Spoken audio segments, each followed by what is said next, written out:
Manipuri wari pambi sanena tabiriba pumnamaku amuh hana taram noksari ngasi amuk mayamgidamakta anauba wari masa ama oduna laksari wari masa sigi maming wa tanaman wari masa sigi aiba hizam gunosing taminarasi wari masa wa tanaman sahi miyai sansilaklaba nupa ama manjunaraba fizon setcharaduna court अमदगी अमदा कनागुम्बा अमा थीबगुम कोइसेट चलमी अमुबा फिजोन सेचारबा मसाना लबा नहरोल अमसुंग अहलोल उकिल सिंगी मनाक्ते हेक हेक संगलमी मखोइगे case थोकपा मियोइ सिंगा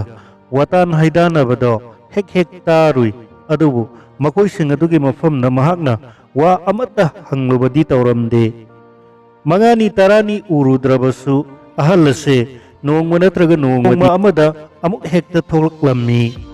court अमदा कईगुंबा case अमा थोकपगी मवोंगसु मानदे नोंगमता मागी ममिंग पंदुना कोर्ट की मी कौरिबा मियोइसिंगना महाकको अमुक्ता कौसिनखिद्री नोंगमदी बिचार लोइसंगी मपानदा अहांगबा लम्हांगी मसी अमदा मागा सही लेंगा ओइबा उकिल अमदा अहल मतम ओइरक्लबा मियोइ अमना मखोंग हेक सोकपा मखै खुरुम्बादो महाकना उरमी मदो हेक उबदा महाकना माइकई अदोमदा अंगाउबगुमना प्रप प्रप संगसिनखिरमी महाकना हेक संगसिनखिबदा उकिल अदुना नोकलदुना हायरक्लमी माबु खुरुमलिबा अहल अदुदा तादा नसानुपादो थादोरक्लबा नत्रा अहल अदुना ननाइदो थादोरक्ले साहेब करीना लमन सिंगदबनो खंगदे इपा इसा अखोइना इपा इसाबु अमुक हन्ना पोकपिरबा हाइबदुनी साहेबना मखुद खुबाम अनी लोनदुना सुमना पाउखुम पीबदो महाकना मुन्ना येंगलमी मखा अमुक तारमद्रे उकिल साहेब तो सोरफोन मनागी मसु संगलबा मुवाउरबा असौबा कार अदुगी मनुंगदा संगसिनदुना फमथखरे महाकना हेक फमथखिबगा गाड़ी अदो अदुम थौखिरमी महाकना उकिल अदुदा खुरुमदुना हाइजखिबा अहल अदुगी मनाक्ताना सेनसिलक्लमी अहल अदुनदी उकिल अदुगी गाड़ी थौखिबा अदोमदा मुन्ना येंगदुना लेहौरमी येंगबा मखै येंगलमलगा उकिल साहेबदा खुरमखिबा अहल अदुगी मनाक्ताना संगसिलक्तुना महाकना सेक्शनना वहाई अमा अनीदंग हंजै उकिल साहेब की परिसोय करी ममिंग कौबगे कदाय वाइदा लैबनो असिना सिंगबा महाकना खंगनिंगबदो ngamnamak takpirami ahal aduna makata na mukso hanglami karam tauba kes matano tadagi isa nupagi kes adubu isa ok taba pokpagi loirabani iyamba mahakna di khangde mina ni khangde mi phuna sainabadagi pakhang ama sikhre aigi nupa masa adusu khanaba adu da yawi haibagi sahi anirom sure jail da laikhiba adubu ukil sahib asigi thaujaldagi ngarang na haldo जामीन दा थादोक पीरे case मपुंगदी लोइद्री चलुखिबा तारी मयुमदा मखा करम तौगदगे ताननबा हाइबिरी सिबु हौजिमुक लेंगबा तारिब्रा साहेब किदा हौजिमक हाइनखिबा वा सोइनबा यादे मसिगी उकिल असिदी मदुनी आइना पामजरिबसु जबान सोइनदबदो अखोइना पुबा ngamdabagi वानी मागिदी माना हाइख्रबदी सोइबा लैते अदुदी तादना हौजिक लेंगबदा ननाई ऐसो अमुक्ता यौजगेबा युम अमुक्ता खंजगे केस थोइबरा नहक्सो तौदबा यारबदी तौरगनुबा इबुंगो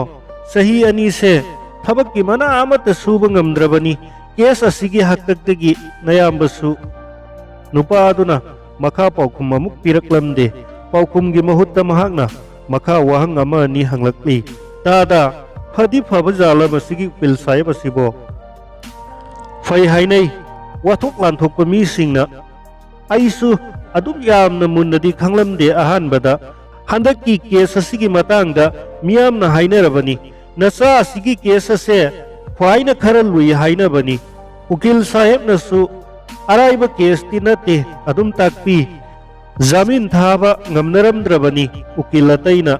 अदुबु माना लेपीबदगी जामीन थारे माना लेप case मतासे aina sum ubada mihat mipun gumba sel sampati yamna yamba adu gumbagi kes ngak to oina tawi मीनसु यामना तानै फबा ताये मसिगी उकिल असे वारी साना साना लाकपना उकिल साहेब की मयुम यौरक्लमी नुमित मयुम संख्रबा मतुंगनी मी ngaifam ka tana makoy animak sanglaklammi ukilbu ngainaba mina mafam ado kumthan thalamle manunggi kada lairiba ukil saheb mi amamam anini sangki tholakpa yengduna lainai makoy pumnamak numidang phanayamna thengjilamlagani miya madugi wa ngangnaba loikhiba mabu unage haiduna migi matung induna lakpa ahal adumata mangai hore mabu lamjing birakpa ahal adusu hankrabani mi pumnamak sanakraba matung aduda ka adomda tholklami ukil saheb to pumhang hanglaba ka aduda asangba bench amada mathanta famliba ahal aduna ukil bu hek uba maktada makok laipak sokna khuramlammi nanai aibu saikwi mafamda kaigumba amatang hangatsa ningduna laksabani nangi mingbu laikhrabro aibu hana nekhrabro nekchakhidri saheb aigi phidi yamna sawi phi haibadi saheb aingonda pigadaba sel haiba kaya oirabano sumnagi wa tanaba oirabadi chanidana su yagani ahaladuna wa makha amuk taramdana magi phiraidagi tara satpi mapulama puthoklaktuna lupa chani khak tanthi thidoklaga saheb ki mamangda thamlami phi phangnabada nupa aduna manungi ka manunglomda makhoi animak sangsin minarami saheb na hangbirami kari wafam no tasi hayu nanai aigi wase onthok nei kai buwani haubadagi hekta lijarage nanai gi nupi ado ahanba ama sikhraba matungda nauna amuk thijabani aidi singda dukal ama phamduna leijai kanagumba naha pakhang amana itat tattana aigi nupi adubu senabi duna aronba mari thamduna leire saheb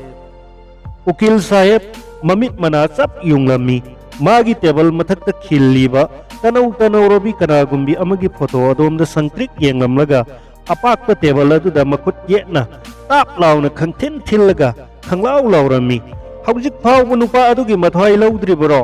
adugumba case ki damaktadi aihak paisa amata lauroi ahalado khangprek khanglami nahaki nupi do waraku tarebra nupa amagi dosna oirabadi mahakpu amuk ngakpinabagi maram laite nahak chatpa yargani hairamlaga ukil saheb haugat khiduna ka manungda phatliba thong macha tamna changsin khirami nungairaba kumaigum mamit ondana yengbada ahalado tuminna famlamadagi hogatuna mapalom thangba thong adomda laklami thongjin mapan yaurakpada amuk kaagi manungda yengsilami adubu kuide mahak mapanda adum thorakhirami ukhidre matung asidagi di ahalado court lakpa nongma thenglaba misik mirau khol tadraba ahingama ukil saheb ki yumda kanano ama laktuna saheb ki thongda hanna thilaklami ukil saheb ki mateng pangnanaba leiriba masa manai singna yengubada nupa amakhak leptuna leiramba thengnarami mahakna hairami aihak saheb pu amukta unajage lakjabani unaba yararoidra saheb tumkhibada mangairi haiduna masa manai sing aduna khangalabada nupa aduna hairai adudi saheb na haugalakpada pau asimatang tambiyu ngasidagi tha aniromgi mamangda nupa amakhakna magi lauri yumpham kada mina henjilakpagi wa tanaba laklambado saheb na takpi khiba matung inna thabak ado makhut makna pangtho ure haina mahak masadi thanada chatkre haina haibiyu asigumba case kidi saheb na paisa amata lauroi takpi khibani adumakku lupa sani asimaga thamjaramge saheb ta pibiyu masigi case asigidamak sem sabiyu haibiyu lupa sani gi not mapundo pu khoyadana adum thanamlaga nupa do tuna yangne satkirami mathangi numita ukil saheb ki makutta lupa sani si yaurami nupa aduna hairamba pumnamak amata sithadana tamlami manai singna pawado taraga mahak karimata hairamde mahakna magi mityeng leitholakpada magi manakta mamai mamit pungang nganglaba yaimana leptuna leirambado urami ukil sahebna ingak ngakna hanglaklami Kari tawre yaima aikoigi saheb masado kari tawraba ngasi ahing leitre ha aigi sanupa dubo kamdauna kari oina sukthuna miga khana sainaba oira male